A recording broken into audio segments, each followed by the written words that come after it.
Em determinadas ocasiões nós vamos querer detectar qual é a posição absoluta e qual é a dimensão absoluta de um determinado elemento.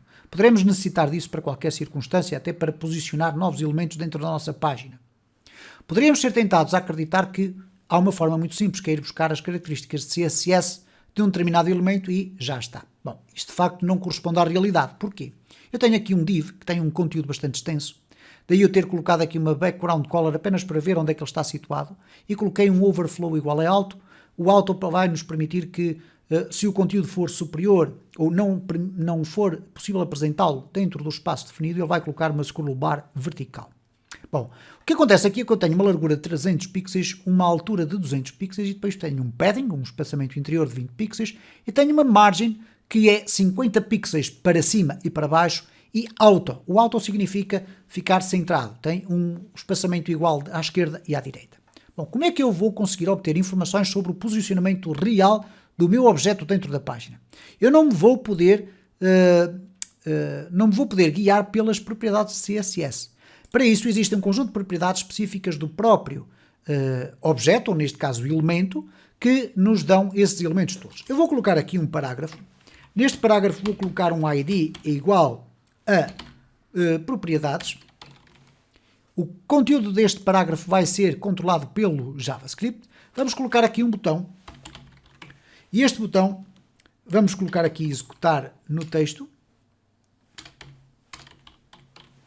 E no evento, que nós iremos falar já muito em breve aqui nesta playlist, no evento onClick nós vamos executar uma função chamada buscar propriedades.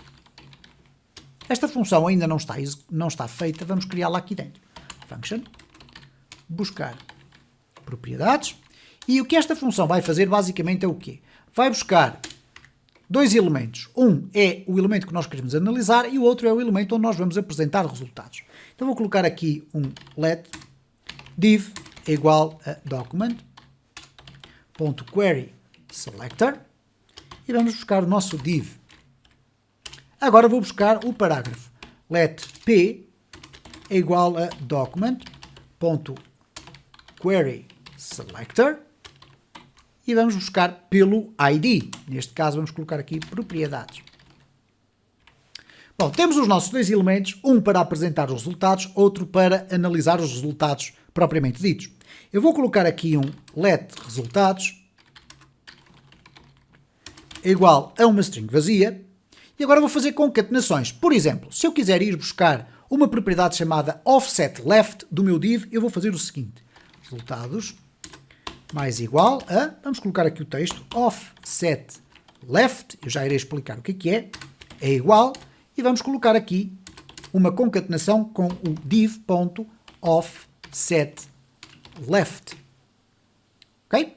Vamos colocar aqui ainda um espaçamento para depois irmos acrescentando mais propriedades. Bom, vamos verificar o que é que acontece aqui no nosso sistema. Eu vou clicar aqui em executar, não aparece rigorosamente nada porque falta colocar aqui os resultados no parágrafo. Então p.textContent, pode ser assim, vai ser igual a resultados. Vamos aqui novamente, vamos aqui refrescar tudo isto, vamos executar e reparem, cá está. Offset left é igual a 310. Ora, o offset left é a distância entre a parte esquerda e o início do elemento, ok? Portanto, nós temos na nossa classe de CSS aqui a instrução auto para centrar o nosso div, então significa que se eu agora chamar aqui a minha consola, reparem, se eu agora clicar no executar, ele já me vai atualizar aqui esta informação. Obviamente que isto diz respeito ao distanciamento que aqui está. Eu tenho aqui o zoom ativo, por isso, para vermos melhor. Se eu agora reduzir ainda aqui mais, se eu clicar aqui novamente no executar, reparem, está em 51. E, portanto, nada disto tem a ver com CSS. É um posicionamento analisado por parte do JavaScript relativamente ao elemento dentro da nossa página HTML. Bom, vamos então aqui aprimorar tudo isto com mais informações. Então eu vou ter aqui, por exemplo, o offset top. Obviamente que aqui é a mesma coisa. Vamos ter ainda um offset width.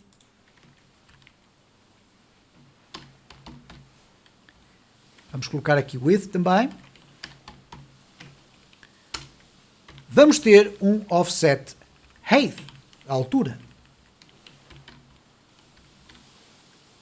Vamos colocar aqui também deste lado. Ora, o que é que vai acontecer então aqui nos meus resultados? Reparem, eu vou aqui clicar em executar e reparem o seguinte, o offset left é este distanciamento, é 223. O offset top é 50. Ora, nesta circunstância, ele de facto corresponde ao margin top de 50 pixels. Mas imaginem que eu tenho aqui um parágrafo com um conteúdo qualquer. Bom, o que é que vai acontecer aqui? Reparem, o parágrafo foi agregar um conjunto de espaçamento maior. Então, quando eu clico aqui em executar, o offset top deixou de ser o valor do CSS e passou a ser 85. Ok? Portanto, muita atenção a este aspecto. E agora reparem ainda no seguinte, temos aqui um offset width de 340. Ora, eu defini aqui no meu CSS que teríamos um width de 300 px, mas na realidade o que vai acontecer aqui é que quando eu for aqui ao inspect, nós vamos verificar que o div tem ali um espaçamento de, vocês podem ver a informação cá no topo, 340 por 240, que corresponde exatamente ao valor que aqui está, isto é, o espaçamento tem uma determinada dimensão definida pelo CSS, mas depois tem um conjunto de dimensões que são as dimensões absolutas. Agora, reparem no seguinte, existem ainda mais propriedades que nós podemos verificar aqui. Por exemplo, eu vou colocar aqui outras duas. Vamos colocar aqui o scroll top.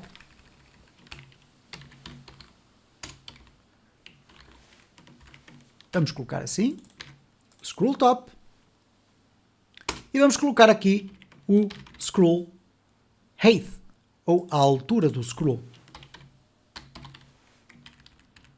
Okay, vamos aqui copiar, vamos colar ali e vamos verificar então o que é que acontece aqui no nosso sistema. Vamos aqui clicar e reparem, nós temos aqui o scroll top e scroll height, significa que temos 1094 pixels de scroll.